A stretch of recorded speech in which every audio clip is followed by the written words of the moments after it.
The year is 2007, and in secret, Google is working on what's to be known as the first Android phone ever, dubbed the Sooner Project. But before they were able to release it, Apple beat them to the punch with the original iPhone. It was a touchscreen iPod with a 3.5-inch display that had a built-in phone. Right before Obama was elected into office, Google reciprocated with their new HTC Dream phone, what's to be known as the first commercially produced Android phone ever. So in this video, guys, I wanted to take a trip down memory lane and show you guys the first Android phone and compare it to the newest one from Google. So it's officially been a few days over 8 years since the original Android phone was released to the public.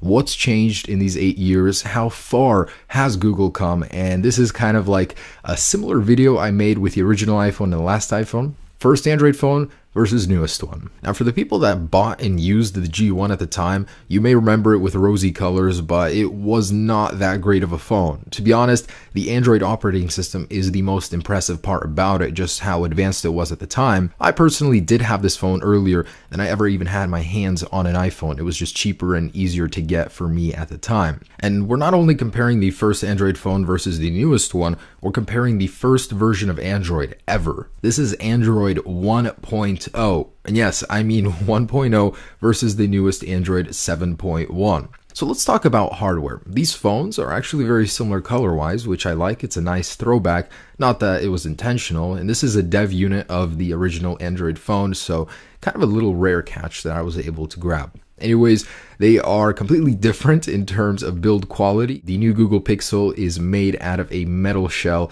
The old Google G1, like most Android phones at the time, was made out of plastic. It uses an old proprietary port, and according to Apple, was ahead of its time. The HTC Dream did not have a headphone jack like the iPhone 7. Just the top screen portion alone is the thickness of the Google Pixel XL. It was a very, very thick phone, but believe it or not, it was actually very comfortable to use in your hand.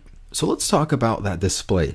3.2 inches, glorious 320 pixels by 480. The new one is a Quad HD display at 5.5 inches. The entire surface of the phone almost is the display. So for some perspective, the same resolution display is on the right, and if I were to shrink it, you can fit almost 24 of the original HTC Dream's display into the resolution of the new Pixel XL. If I try to reverse that, all you'd be able to see is pretty much the home button on the HTC Dream. So let's get to using this thing. Just like the iPhone 7, again, the HTC Dream was just ahead of its time. There was no slide to unlock, only a click to unlock with a button. So the home display has 3 pages which you could swipe through. Even the original iPhone couldn't do that on its first firmware. Now, there was no virtual keyboard on Android 1.0, so you had to use this pop-out keyboard. And did I mention this is probably the most swag cool feature of this phone? At the time, it was really, really cool because you could either use your phone as a smartphone with just a display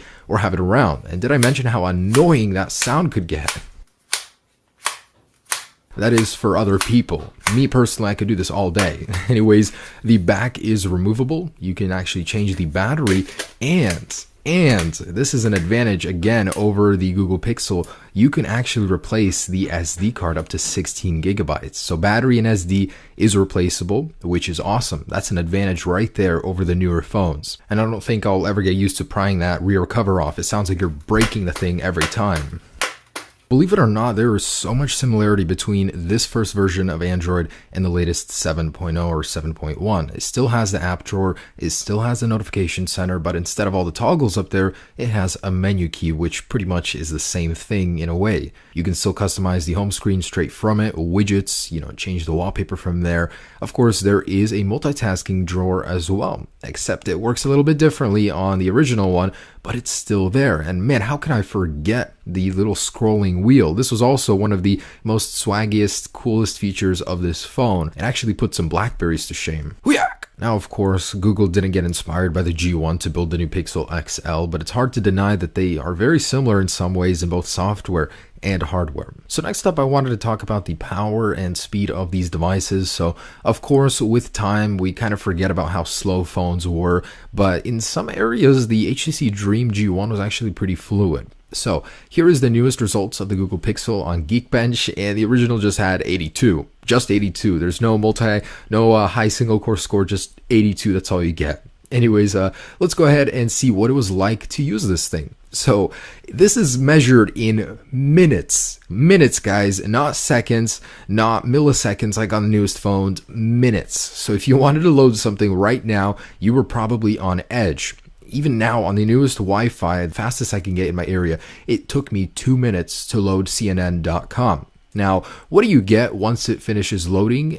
Mumbo jumbo of unusable web page. It's just everywhere. Of course, this browser just doesn't get updates, so you can't count on being able to use this thing. But if you're actually to try and use this thing in your day-to-day life, you would be tearing your hair out of your head. Now, if anyone still has one of these, I challenge you guys, spend 1 day with this phone and post back your results down below. So it wouldn't be so bad if the actual market worked. Now jump into the market and try and download anything. So since the beginning of this video, while I've been recording, I've been trying to download one single application, and it's still attempting to download it. Now it may just be an Android 1.0 issue, but the fact that you can't download apps is a big no-no for me in actual usability. Gotta admit though, Android actually had a market in the first version. Apple didn't get an app store until iOS 2.0 or iPhone OS 2.0. So I'm sure that we can all agree we would not want to be using the HTC Dream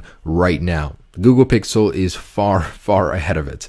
So the last thing I wanted to mention is the cameras. Size-wise, they're not too far off. I'm amazed at the size of the sensor on the Google Pixel, but the amount of clarity it gets in pictures. So of course, you get all those cool features, zooming in on the new Google Pixel, but bring over the old HTC Dream and try and take a picture with the camera. So first off, let's load that app. Wait, did I click it? No, let's click it a couple more times to get it to attempt to launch. And then let's have our phone freeze up. Oh, camera can't be loaded. Whoops. All right, so once we eventually do get the camera open, it doesn't have anything. There is not a single setting, nor tweak, nor option to do anything with the camera. It's just there. If you want a picture, take it. You can also choose if you want it to prompt after you take a picture or just keep taking them forever. Now, the biggest flaw of this camera is that it uses a physical button, which every time you'd have to hard press deep, it would shake the photo and leave you with a judder. So this is the same photo taken first on the HTC Dream and then the Pixel XL. Notice the colors. That's the biggest difference here.